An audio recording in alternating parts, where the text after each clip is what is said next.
New from LEGO Legend of Zelda. Link is out on the Great Sea looking for the Triforce. Watch out, the enemy warship is attacking. You can build the King of Red Lions and fire the cannon.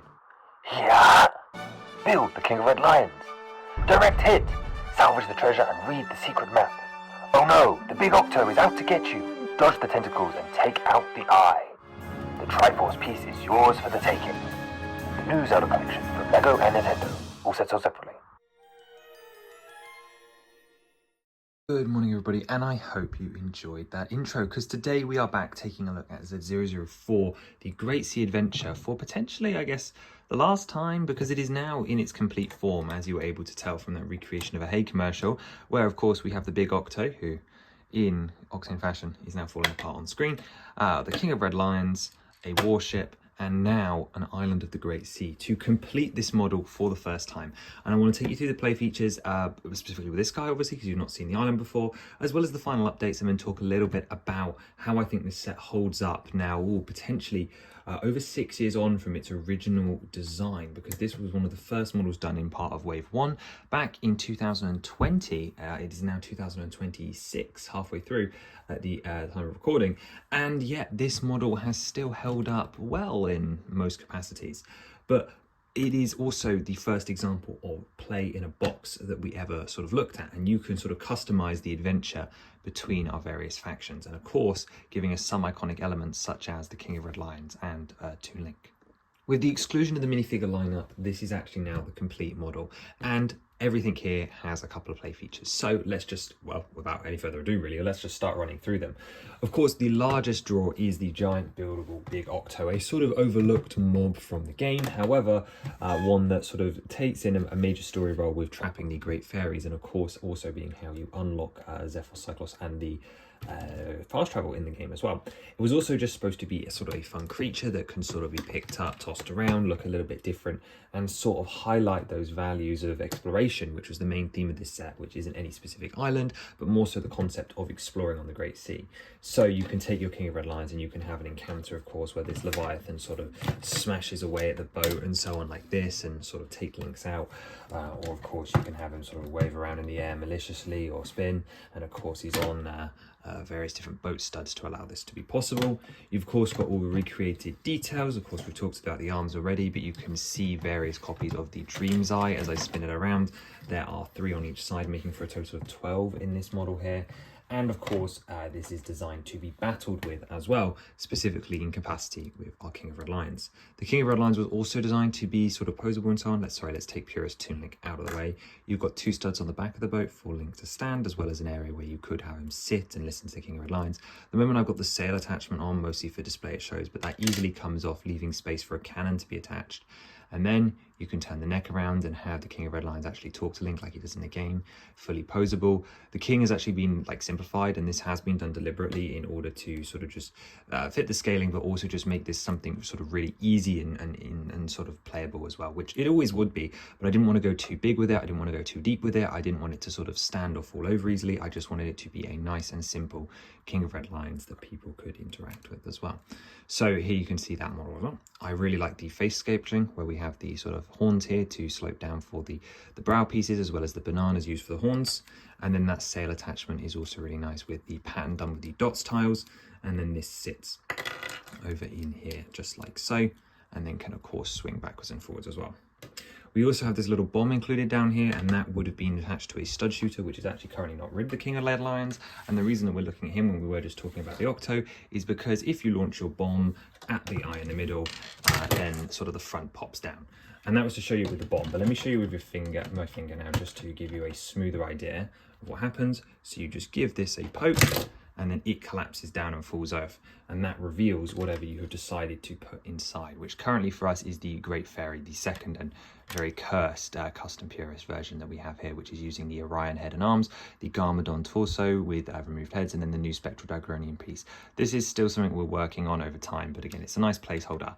And the cool thing about this, and why I call this an adventure in a box set, is because this cavity is nice and big, and we're going to see a treasure chest, actually 2 included in this set later on, and you could always have the treasure be the thing that is stuck inside the big Octo as well. It is completely up to you.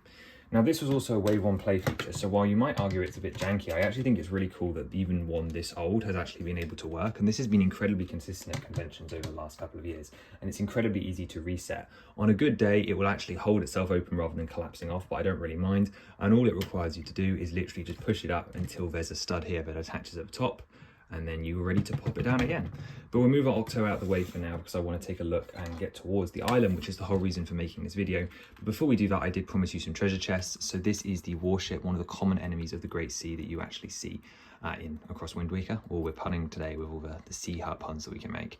And you can see that this head can rotate 360 degrees around to sort of target and shoot its target. It hasn't got any cannon features in it. However, you will notice that on the back here, if I spin it around, there's this section here. And if I give this a push, ooh, it's all going to fall off. And that is sort of designed to explode like it's on the ocean. So this head is popped off as if you can imagine you've sunk the ship. And the other thing it's done is release this trapdoor here, something that is up and out of the way and really hard to grab onto otherwise. But when you push this forward to release the head mechanism, it allows the treasure chest to slide out so your boat can sink underwater and reveal the treasure, which in this case is a bunch of gems. So this is one of those treasure chests that if we open up our Octo, we can actually place this inside as well. And then we've got a different treasure for Link to sort of salvage from different parts of the Great Sea. And you can customize this however you want. In theory, I mean, this is totally not intentional. I believe you could probably just about fit, well, maybe not, but you could almost fit the Great Fairy in there. So it really is designed to be customizable and rearrangeable so that you get to have whatever adventure you want on the Great Sea. And that is the beauty of the set like this, is you get free choice, complete free will to do it however you like. But the reason we were making this video is not for all of this, because this is the first time since 2020 that this island section has actually been added to the model. And the reason for that is largely just because it didn't really feel necessary as much as some of the cool creature builds and so on and so forth. So it just got forgotten and left behind and then was never just a part of the model. So to celebrate sort of 6 years, and also just because the curiosity got the better of me, I wanted to actually see if this model worked in real life, how it looked, and also just to see Z004, Great Sea Adventure, complete for the first time. As I said, it is a fan favorite and one that often ranks highly in the polls.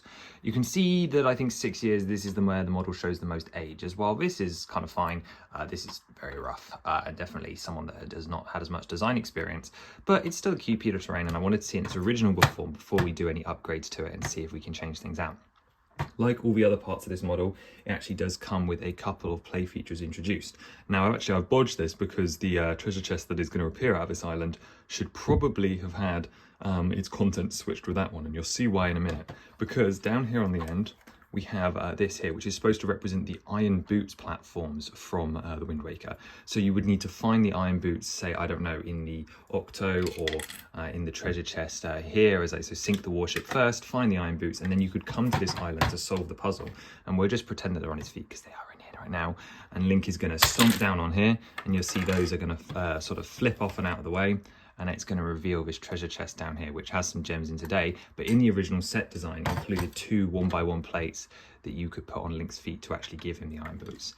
Now, it is also designed so that you can climb up here, and this feature is designed to replicate sort of how the chests sort of rumble out of the ground in the game, and then they sort of just appear and all the dirt, would go underneath them, but because it's not a video game, it's sort of hard to do that. And then, not to be left out, this top portion of the island also has a little feature. Of course, you can have Link and make him stand here and look wistfully out to sea, kind of doing a Tears of the Kingdom pose here. Sorry, he has got his baton out today as well. But place a chew here. Again, this one would have been red in the original set. Green is actually the only colour these parts are currently available for. When I spin this piece down here, he's going to do little jumpies like this. So it's like he's hopping. This is actually a feature we took from the slime jumping feature in the Witch's Hut, and I believe it was also replicated in a form on the Nether Railway as well. And this was not working so stiffly earlier. I did also grab another cube. This is the chew that we designed for the Digilink set, hence why he's so square. Just to give you a colour contrast, and because in Azure this matches an awful lot better to the blue chews that we actually see on the islands in Wind Waker. And you can see this also jumps just fine. This is getting really stiff now. I hate how these models never seem to work on camera. What is wrong with you? Now here you can see the mechanism working a lot better.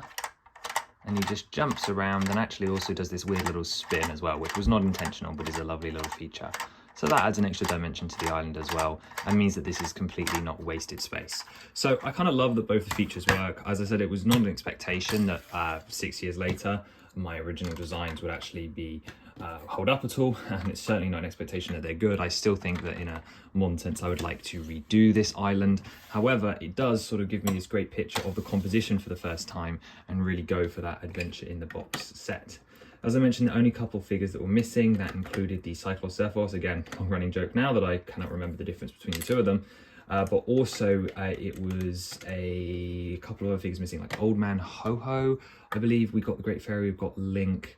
Was there anyone else? No, I think it was just the Chew. So it sort of completes this set out and actually as a picture makes things interesting. Now, will I ever be taking this island to shows? No, because this is a 6+ kind of build, and I know that. So it was nice to see for once and part together. It didn't cost me anything to do because I had all the parts on hand, and it was cute to see the full experience and do it as a video for you guys. However, I also had wanted to do that trailer for a long time and actually bring the whole model together as well. Now, do I think it holds up as a model? Absolutely. I think that the sort of play aspects that we have between the big octo, the island, as well as the rearrangeable components still make this actually a really model idea of what a LEGO Zelda playset could look like. And looking at this right here, I still really love the color balance, and also kind of just does that nostalgia for me at this point. And that is probably because I designed this all over as many years ago. Now, if this was done in the modern era post Tears of the Kingdom wave, I can imagine things would look a little bit different. Although, again, I don't really have problems with you and you. You've been a convention staple for ages, but probably could be designed better. But again, case also, all right, whatever you can do. And then this island, I think, is really the only thing of the update. And when I first sat about making this video after I finished the island, I was actually pretty convinced I was going to feel differently. So I think it's really interesting just by settling with it and having a time to interact with the various different things, such as obviously the explosion feature to get to the treasure chest, and of course our little Chew jumper as well. Oh, yeah, there we go.